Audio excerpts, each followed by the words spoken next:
Hi, wrestling fans. Thanks for clicking the dreaded D-Rose Report. I hope everybody had a great and safe holiday. Tonight's Super Raw show from the All-State Arena is sold out, but more seats are going to be opening up today. And fans in attendance for tonight's show will receive a special pre-password to purchase tickets to the Extreme Rules pay-per-view. That's going to be there April 29th. And as noted before, Edge is going to be appearing at the Wizard World Comic Con in Toronto this year.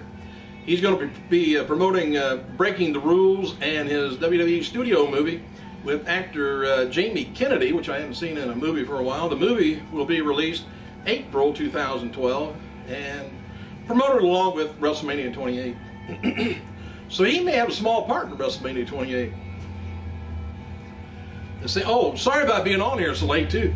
I've been busier than hell in the store today after day after Christmas sales, and thank you customers wherever you are right now.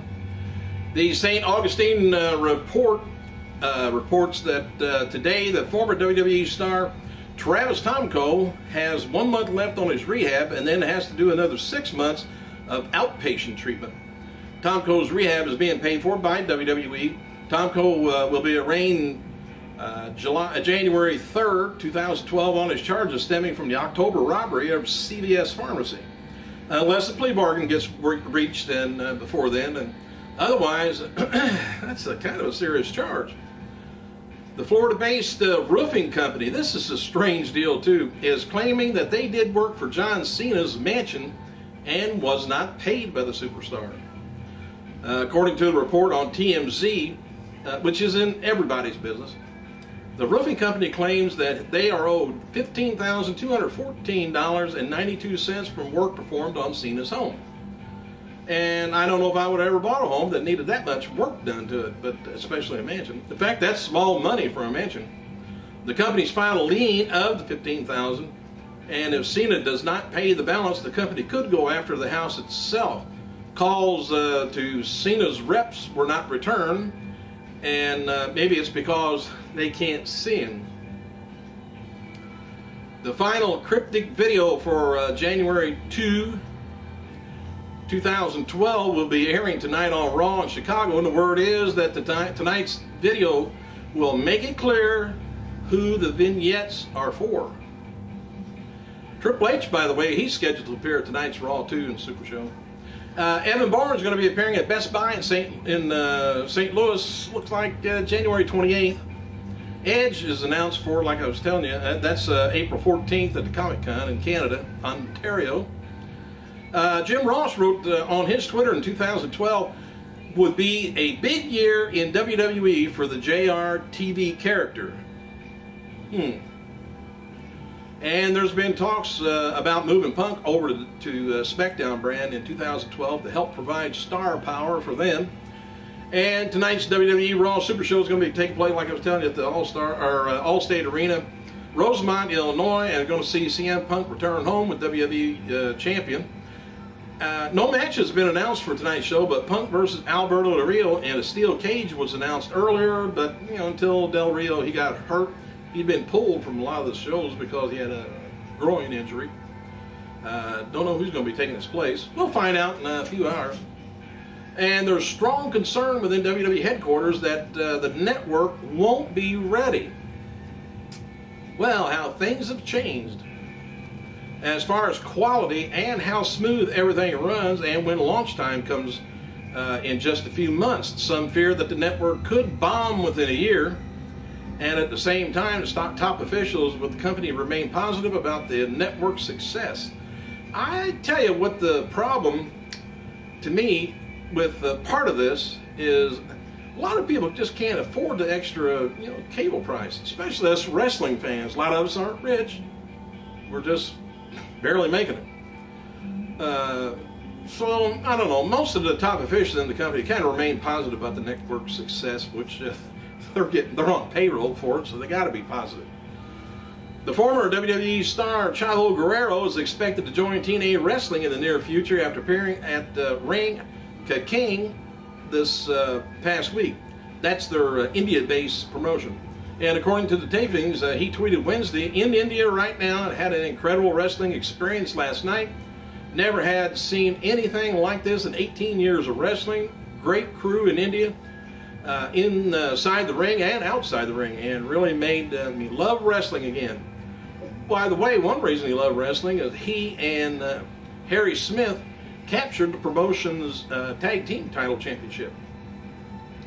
Birthdays, by the way, happy birthday to WWE Tag and European Champion Dennis Knight, better known as Phineas One or Godwin or Midian, 43 years old, or the Naked Midian, I think. One time NWA Intercontinental Champion, Tag Team Champion Tom Howard, 42, and UK Indie regular and former TNA American X Cup participant Extreme is Dame Allmark, 26 years old. That was a lot to get out. And on this day in 1963, lost great Hall of Famer Gorgeous George at the age of 48 years old. Didn't realize he was so young.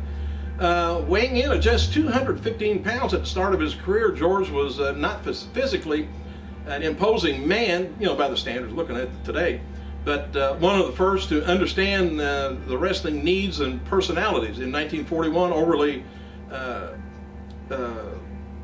Gorgeous George character came into play and debuted and the wrestling has never been the same since. Huge crowds turned out to ridicule George, and which Glad would never let you do that today.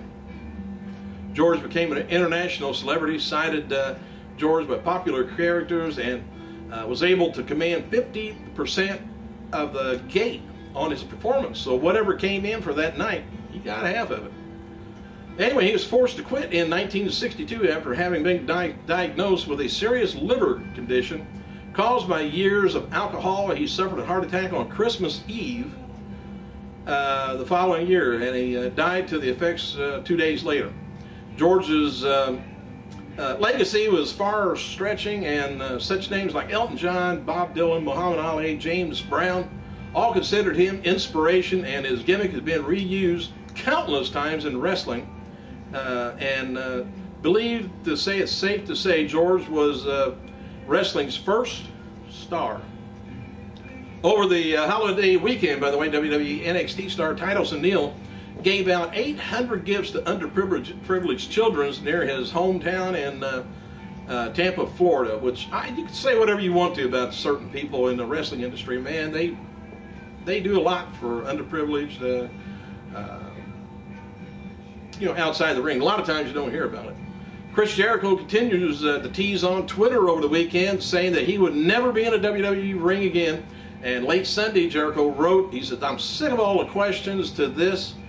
Is it from now on, I am not answering any more wrestling-related questions. I'm done with WWE. Deal with it." And a fan asked Jim Ross if it was true, and Ross replied, "People, you know, says a lot of things." He says TBD. The Miz, by the way, is appearing at the Kmart in California, January 15th, San Ladino. And another fan asked Ross this weekend if Dolph Ziggler, Cody Rhodes, would be world champion in 2012. Ross replied, "If they're not, they should quit." While assuming that a lot on Jack Ryder's current push becomes from officials being impressed by what he's done on his own, it said that CM Punk is mostly responsible. Punk went to WWE management on numerous occasions, told them to get behind Ryder. WWE superstar Jack Swagger has launched a new online video series called Topless Q&A,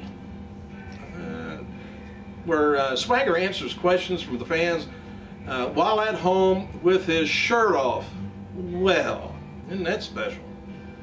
WWE legend Sergeant Slaughter, he's going to be appearing in Washington, D.C. Auto Show January 31st. Orton's going to be appearing the next day, February 1st, 6 till 8 p.m. for you guys living around that way. And The Rock made it to the finals of Sports Nation's second annual Awesome Dude of the Year contest. Rock is going up against motor sportsman and star Travis Pontarama. Mick Foley, he's headed, currently doing the booking for Tuesday on Raw in New York City, and the Raw live event Thursday in Washington, D.C. and Hartford, Connecticut later. And after that, Foley was doing several independent events and a UK comedy tour in 2012 calendar. But WWE events, that's kind of about it for now on the calendar events he's going to be doing. And WWE diva Beth Phoenix will be appearing at the Motor Trend International Auto Show, Baltimore, Maryland, February 11th, 1 p.m. to 3. And former star, I was telling you about Midian, he already turned 43 earlier. I don't know why it's on there twice. WWE offered current employees a chance to work at the new network and have some inclination with no apparent backlash. If they want to go there, they can. If they don't want to go work for the network, it's okay. No big deal. And regarding WWE Rivalries DVD, it's going to be The Rock versus Steve Austin feud. Jim Ross told a fan that he wasn't aware of one being in the works. I was. Thanks for clicking, you guys. I gotta go.